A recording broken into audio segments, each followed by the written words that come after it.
Welcome to Go Math Lesson 6.6. Today we are looking at comparing fractions using benchmarks, and one of the most common benchmarks we use is 1/2. So we're looking at determining whether a fraction is greater than a half or less than a half, and then that will help us determine if something else is greater than or less than. Let's take a look at a couple examples. So number 2 here is already comparing with a half. So if we think of a number line with 1/2 in the middle, and we think about 4/6. We know that 3/6 is a half, so 4/6 would be more than a half. And once we put it on our little number line here, we can see that 1/2 is less than 4/6.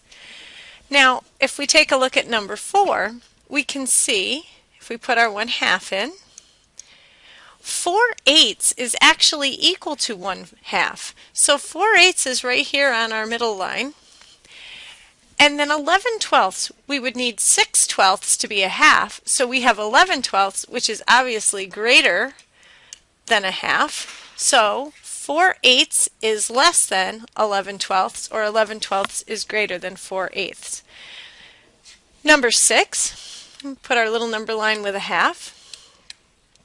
If I'm thinking about tenths, 5/10 would be a half, so 8/10 is greater than a half. If I'm thinking about eighths, 4/8 is a half. I only have 3/8, so that's less than a half. So 3/8 is less than 8/10. I'll do one more with you.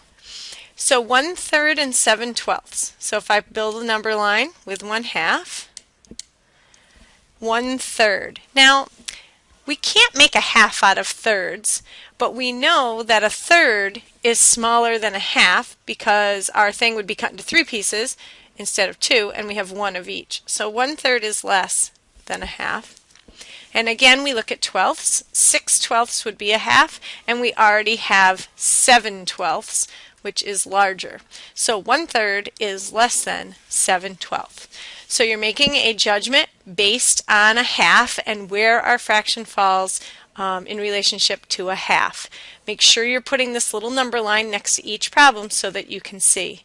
The only one that's a little bit different here that I'm just noticing is 6/6. So if we have our number line with a half, 6/6 is actually 1 whole. So 6/6 would be way over here. And 1/3 we already determined was less than a half. So 1/3 is less than a whole, which makes a whole lot of sense. I hope these help.